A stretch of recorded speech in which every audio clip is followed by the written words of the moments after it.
Bismillahir-Rahmanir-Rahim. Kitabul Ilm, the Book of Knowledge, in Sahih Muslim. The first chapter about not pursuing the mutashabihat. Aisha radiallahu anha reports that the Prophet recited the 7th ayah of Surah Al Imran about the ayat being muhkam and mutashabih. And then he said, إِذَا رَأَيْتُمُ الَّذِينَ يَتَّبِعُونَ مَا تَشَابَهَ مِنْهُ فَأُولَٰئِكَ الَّذِينَ سَمَّى اللَّهُ فَاحْذَرُوهُمْ. If you see people pursuing the mutashabihat of the Quran, then these are the people whom Allah Jalla wa Ala has named, meaning to say the ones in whom hearts there is a disease, they will pursue the mutashabihat. They are the ones, so beware of them. Also in the chapter, Abdullah ibn Umar reports that the Prophet heard voices of two men who were arguing with each other about an ayah of the Quran. The anger on the Prophet's face could be seen. He went out to them and said, إِنَّمَا هَلَكَ مَنْ كَانَ قَبْلَكُمْ بِاخْتِلَافِهِمْ فِي الْكِتَابِ. Those before you were ruined because of their disputation in the book.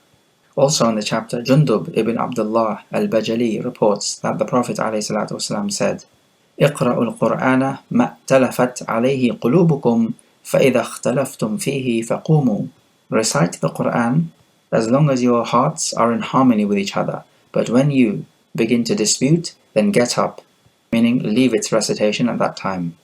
We find from the hadith that if you're going to start arguing about ayat of the Quran, then stop reciting the Quran altogether.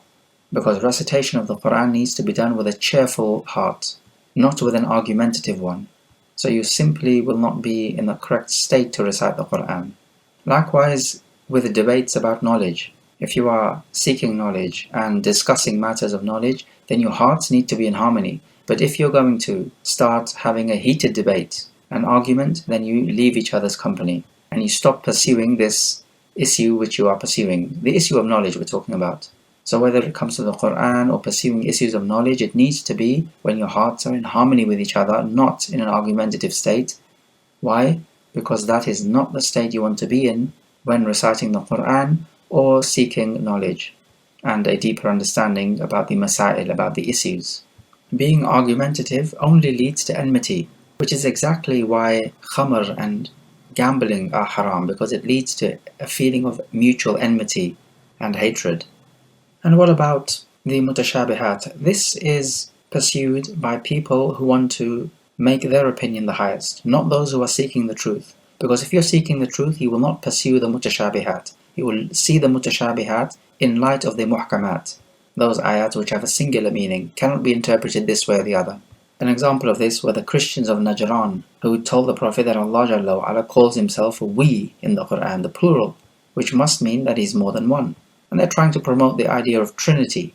So they are pursuing the mutashabihat to promote their own views, to give victory to their own selves, not to the truth. If they were pursuing the truth, they would look at the mutashabihat in light of the muhkamat. So Allah calls himself we, that is true, but he explicitly says, قُلْ هُوَ اللَّهُ أَحَدٌ, he is one. So truth seeker will say, okay, Allah is one, that is explicit, that is muhkam, and therefore the we must be like the royal we, the we of ta'zeem, when you venerate yourself, which Allah has the right to do, of course. That would be the truth seeker's argument. But as for the one in whose heart there is a disease, he tries to give victory not to the truth but to his own personal whims and views. There is no choice. He will seek the mutashabihat, and the Prophet told us to beware of those types of people. These types of people, in this day and age, are probably more than ever in history. So be critical when you listen to others speak about the deen. It is ugly that people try to support their view, despite the evidence telling them that they are wrong. If the evidence tells you that you're wrong, you have to praise Allah Jalla wa Ala, not become recalcitrant and pig-headed and stubborn and try to fight against the truth, try to give your own opinion the victory. Rather, you should thank Allah Jalla wa Ala for showing you the truth. This is better than remaining upon the misguidance that you once were upon. And if someone comes to challenge your opinion, then analyze what he is saying, because the truth may be with him. If that is the case, then you should praise Allah that He has sent someone to show you the way and the truth. That is not to say that everyone who challenges your view is correct, but rather what is necessary is to analyze what they are saying and compare it to your opinion. Those people who just want to give victory to their own opinions will never see the truth. And so if that's the case, you need to depart this argumentation. And it is upon us to take the advice of the Prophet. The reason why those before you were destroyed is because they argued about their book, meaning the book of Allah Jalla wa Ala, in their times and place. Let's take the next chapter about the vehement disputer. From Aisha, the Prophet said, إِنَّ أَبْغَضَ الرِّجَالِ إِلَى اللَّهِ الْأَلَدُّ الْخَصِمِ. The most despicable people with Allah is the vehement disputer. We take from this narration that Allah Jalla wa Ala hates certain people, but He hates some more than others, just like He loves some more than others. And this is real hatred. It is not how the people of Tahrif say the hatred of Allah means that He is going to take revenge or wants to take revenge. No. That comes after His hatred. It is not the same as His hatred. One might ask, is the most hated not the mushrik or the kafir, the one who denies Allah Jalla wa Ala to be worshipped in the first place? The answer is yes, without a doubt. Those types of people are the most hated. But what the hadith means is the most hated in terms of disputes is the one who vehemently disputes, trying to get people to think his way. If you are upon the truth, you do not need to desperately try to get people to think your way. If people think your way, then that is for their own benefit, not your own benefit. Because people need the truth does not need people. Thus, if you are upon the truth, that is sufficient, and you will feel self-sufficient. You would not need people to believe you. And this is the effects of being upon the truth and upon guidance, is that you do not stand in any need of anyone to accept what you're saying. You feel fully comfortable in the garden of truth. The next chapter about following the footsteps of the Yahud and Nasara. From Abu Sa'id al-Khudri that the Prophet said, لَتَتَّبِعُنَّ سُنَنَ الَّذِينَ مِنْ قَبْلِكُمْ شِبْرًا بِشِبْرٍ ذِرَاعًا بِذِرَاعٍ حتى لو دخل في جحر ضب لاتبعتموهم قلنا يا رسول الله اليهود والنصارى قال فمن. The Prophet said, you will surely follow the ways of those before you, handspan by handspan, forearm length by forearm length. So much so that if one of them enters the hole of a lizard, you will also enter it. They said, O Messenger of Allah, are you talking about the Yahud and Nasara? And the Prophet replied, then who else could I be talking about? And if there is any hadith which we can see being implemented in this day and age, then surely it has to be this one. We see it everywhere, in acts of ibadah, in clothing, in celebrations, even in the language. We see it in all aspects of life. There are Muslims following the kuffar in their way, in their sunnah.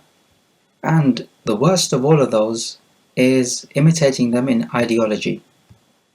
Some examples would be things like a man-made law being superior to Allah's law. And so the state of Muslims can never be judged by the number of people attending the masajid or the number of people shouting labbaik during the Hajj season. Rather, the state of the Muslims at any one time and place can only be determined by the extent to which they agree with the enemies of Islam.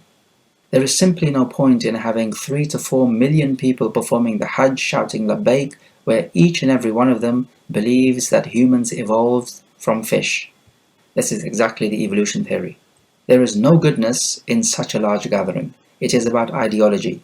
And so this is the worst area in which you can imitate the kuffar. Also from the examples, the idea of liberalism, that people can do whatever they want to, pretty much. This is not Islam, because it is not submitting to Allah Jalla wa Ala. Rather, this is submitting to your own whims, lusts and desires. Yet this is the ideology that the kuffar want to inculcate into the Muslims. Liberalism. And note an important point about the hadith. The Prophet is not restricting the people to the Yahud and Nasara. That is to say, we will only follow the Yahud and Nasara. Rather, it is any kafir. So it could be the mushrikeen as well. It could be atheists, agnostics, Buddhists, and so on. One might ask, but what can protect us from imitating the kuffar and their sunnah? And the answer to that is seeking knowledge of the deen and being around righteous company. Let us move to the next chapter about going to extremes. From Abdullah, that the Prophet said, هَلَكَ الْمُتَنَطِّعُونَ. He said this 3 times. Ruined are those who go to extremes. So this idea of going to extremes could be in your speech, in your actions, in your opinion, or anything other than that. Just delving too deeply. And it could even be in your speech using words which are unknown and unfamiliar to the people, really difficult unknown words, just in order to show off. That is also going to extremes in your speech. If you are going to use difficult words, which most people do not know about, then you have to explain what you're saying. And you will always find, whether it be in matters of aqidah or in matters of fiqh, that the truth lies with the balanced opinion or the balanced way. It never lies on either end of the extremes.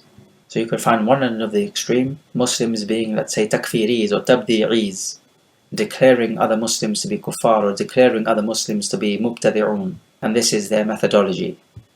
So they have gone to extremes. And then you could find on the other end of the extreme, liberal Muslims who simply do not follow the Quran and the Sunnah. Maybe they're going to deny the validity of the hadith, or they will deny that the ahkam of Allah have any relevance in this day and age. So these are the liberal secular type. The point is that both of these ends are extremes. Let's take the next chapter about knowledge being taken away and fitna and turmoil prevailing. Anas ibn Malik reports that the Prophet said, إِنَّ مِنْ أَشْرَاطِ السَّاعَةِ أَنْ يُرْفَعَ الْعِلْمُ وَيَظْهَرُ الْجَهْلُ وَيَفْشُ الزِّنَا وَيُشْرَبُ الْخَمْرُ وَيَذْهَبُ الرِّجَالُ وَتَبْقَى النِّسَاءُ حَتَّى يَكُونَ لِخَمْسِينَ امْرَأَةً قَيِّمٌ وَاحِدٌ. From the signs of the hour is that knowledge will depart, and ignorance will set in, and zina will become widespread, and khamr will be drunk, and the men will decrease and women will increase until one man will have to look after 50 women. Note in this hadith, there are 5 points mentioned.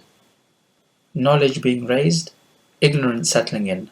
Those two are basically equivalent, because if knowledge is raised, meaning removed, then of course ignorance has to settle in.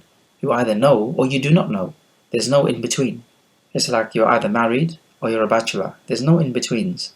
But also, zina becomes widespread and khamr is drunk. Now, are these linked? It appears to us, yes, they are linked, because if knowledge is raised and ignorance settles in, then it is completely obvious and inevitable that actions like zina would become widespread and khamr would be drunk, because it is knowledge that will save you from these evil, vile actions of zina and khamr. And then the 5th point is that men will depart and women will remain, such that one man would have to look after 50 women. Much zina is caused, like we said, by ignorance, but also living and pursuing a life of luxury, not having much iman, steering clear of marriage, and just generally having a hedonistic lifestyle, pursuing hedonism, which is what we find amongst the kuffar in the billions. But the zina has always been widespread amongst kuffar. The problem would be when it becomes widespread amongst Muslims. But there is something yet worse. It is worse when people actually try to justify zina instead of recognizing that it is sinful. So they will start saying, oh, but it's just two adults consenting with each other, and they're not harming anyone else, so how can that be wrong? This type of batil argument, completely ignoring the rights of Allah Jalla wa'ala over mankind, His own creation. Also from the causes is the society convincing women to display their beauty. It has always been the case that the respect and the honor of a woman was in her bashfulness, but now the evil in society has spread so much that she's being convinced to expose her skin, and indeed rewarded for doing so, accepted in society, and that those women who practice modesty are seen as someone lower and not to be valued. He talks about much khamr being drunk, and this again as a result of ignorance. And khamr and zina cannot be divorced. Khamr leads to zina, no doubt about that, as well as music. Music, as Ibn al-Qayyim says, is the Qur'an of zina, and khamr also increases the lust of a person. So both music and khamr call to zina. They are not independent. And again, as for khamr being drunk, it has always been drunk in the kuffar lands, but it will be drunk in the Muslim lands as well. It will become widespread, as if it was a cultural practice. We seek protection in Allah Jalla wa'ala. And then the 5th point he talks about, that women becoming more than men to a 1:50 ratio. Well, it may not be a 1:50 ratio today, but it's certainly approaching that. There are more women than men in this world today. What's the cause for this? Well, it appears the cause for this would be many wars which men fight, and hence men are going to die. This could be international wars, it may be civil wars, and what supports this are many other narrations, one of which we shall quote in this chapter, about killing being increased before the final hour. Also note about this idea of knowledge being removed. This is the type of knowledge which produces the fear of Allah Jalla wa Ala in the heart and produces action, that is, righteous action. Otherwise, there are kuffar with a deep understanding and a deep knowledge of Al-Islam, but they do not fear Allah Jalla wa Ala. إِنَّمَا يَخْشَى اللَّهَ مِنْ عِبَادِهِ الْعُلَمَاءِ. It is the knowledgeable ones from the servants of Allah who fear Him. Khashya is fear with knowledge and fear with ta'zeem, fear with veneration. Otherwise you may fear a poisonous snake, or you may fear the fire, but this is not with ta'zeem, it is just simply fear. So that would be khawf, not khashya. As for jahl, then we say that jahl, or ignorance, is of two types. Jahl basit, when you simply do not know, but at least you know that you don't know. And then we can have jahl murakkab, where you think you know, but actually you're wrong. That is compound ignorance, which is worse than jahlun basit. Because with the compound ignorance, you misguide yourself and others, because you think you know. Why does the Prophet tell us about the signs of the hour, about which there are many ahadith? Well, for our knowledge, so that we may know we are living during the end times. And life after death is one of the arkan, one of the pillars of Iman, and the signs of the final hour are linked to the Day of Judgment. That is to say, they are pertaining to the Day of Judgment, and the Iman in the Day of Judgment is a pillar of Iman. Also in the chapter, Abu Hurairah reports that the Prophet said, يَتَقَارَبُ الزَّمَانِ وَيُقْبَضُ الْعِلْمِ وَتَظْهَرُ الْفِتَنِ وَيُلْقَى الشُّحْ وَيَكْثُرُ الْهَرْجِ قَالُوا وَمَا الْهَرْجِ قَالَ الْقَتْلِ. He says, time will become closer, knowledge will be ceased or taken away, and fitna or trials and tribulation will appear, and greed will be put in the hearts of the people, and harj will become rampant. He was asked, what is harj? And he replied by saying, killing. We find here that time will become closer, so that is to say that the days or the time will pass by quicker. And we also learn that the people will become greedy, desiring what others have, and killing will also increase. Killing and avarice are not exactly independent. When people are greedy, then they will kill others for what others have. And it may be that it is because of this killing and wars that the number of men will decrease and the women will outnumber men to a ratio of 50-1, and Allah Jalla wa Ala knows best. The reason could also be a biological one, that simply more women are born, but Allah knows best. Also in the chapter, Abdullah ibn Amr, that the Prophet said, إِنَّ اللَّهَ لَا يَقْبِضُ الْعِلْمَ انتزاعا ينتزعه من الناس ولكن يقبض العلم بقبض العلماء حتى إذا لم يترك عالما اتخذ الناس رؤوسا جهالا فسئلوا فأفتوا بغير علم فضلوا وأضلوا. Allah does not take knowledge away by forcibly removing it from the hearts of the people, but rather He takes it away or seizes the knowledge by death of the scholars, until when He leaves no scholar, the people turn to the ignoramuses as their leaders, and these ignoramuses are asked the question and they give a fatwa without knowledge, thus misguiding themselves and misguiding others. This hadith explains the importance of scholars in this ummah. They are essentially keeping the ummah alive, and they are the inheritors of the prophets. So Allah will not forcibly take knowledge away. Having said that, there is something of an exception to this. The mushaf will be taken away from the earth just before Yawm al-Qiyamah, taken away from the pages and also the hearts of men. So the people will wake up not having any recollection of the ayat of Allah Jalla wa Ala. And perhaps this will be a punishment for them because they are heedless of the book of Allah Jalla wa Ala and were not acting upon it. Just as Allah Jalla wa Ala will enable an Abyssinian leader to destroy the Kaaba. And the reason for this is likely to be because the Muslims are not venerating the Kaaba and not performing the Hajj and so on. Whereas only some years before, Allah Jalla wa Ala protected the Kaaba from the leader of Al-Yaman when he stopped their elephants from advancing forward. Alam tara kayfa fa'ala rabbuka bi ashabil fil. But we are told that with this Abyssinian ruler, he will come forth and destroy the Kaaba. They're going to take out the stones one by one, and they're going to pass it on to each other, like in a line, until the person at the end throws the stone of the Kaaba into the sea. Anyway, apart from that, when it comes to other knowledge, then this is decreased or taken away, or if you like, ceased, as the hadith says, by the death of the scholars. This hadith should encourage us to learn as much as we can from the scholars whilst they are alive, whilst we still can, before a day comes when they will be no more. The next chapter, about introducing a good or bad sunnah. Jarir ibn Abdullah reports that some nomads came in some woolen clothing. He saw their misery, as they had been hard-pressed by need. The Prophet exhorted people to give charity. However, the people did not immediately respond, and the anger could be seen on the face of the Prophet. Then a person from the Ansar came with a purse containing silver, and another man came and gave charity, and another man followed him, and so on like this successively, until the signs of happiness could be seen on the Prophet's face. Thereupon the Prophet said, "Man sanna fil Islami sunnatan hasana fa'umila biha ba'dahu kutiba lahu ajri man amila biha ولا ينقص من أجورهم شيء ومن سن في الإسلام سنة سيئة فعمل بها بعده كتب عليه مثل وزر من عمل بها ولا ينقص من أوزارهم شيء." Whoever introduces a good sunnah in Islam and it is followed after him, then he will have written for him the reward of the one who follows his sunnah without the doer's reward being decreased in aught. And whoever introduces in this deen a bad sunnah, and it is followed after him, then he will have written against him the burden like the one who practices the bad sunnah without the doer's burden being decreased in aught.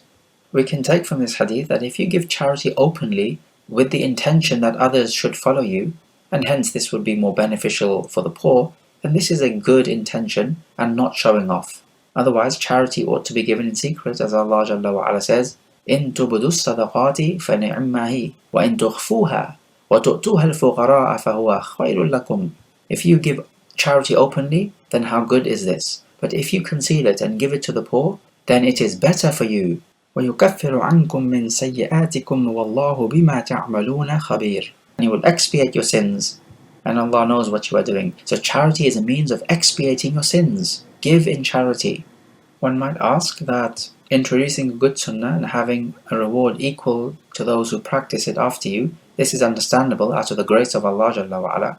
But what about the other way around, the evil sunnah, that you will have the burden of those who practice it after you, without their burden being diminishing in aught? Does Allah not say, وَلَا تَزِرُ وَازِرَةٌ وِزْرَ أُخْرَى? No one who bears burden will bear another's burden. Is there a contradiction here? And the answer to this objection is that no, there is no contradiction, because these people who are working evil are doing so because of this person who introduced this sunnah, the evil sunnah we are speaking of. So their evil works are in fact your evil works, the one who introduced the evil sunnah. It's just that this evil work of introducing an evil sunnah has large ripple effects, but it is still your work at the very root of it.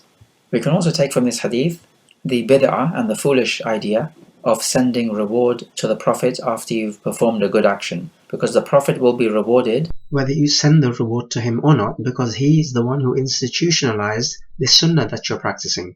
And the reason why this hadith is in this chapter is because Al-Imam Muslim wants to encourage us to leave knowledge behind, so that you attain the reward for all those who learn it and act on it. Okay, let us take some review questions. So question number 1. What is the advice given to people who argue over ayat of the Quran? Question number 2. How does Allah Jalla wa Ala remove knowledge? Question number 3. We talked about a hadith mentioning some signs of the hour, and we said that these signs mentioned in that hadith are linked. Recall the hadith and explain how those signs are linked.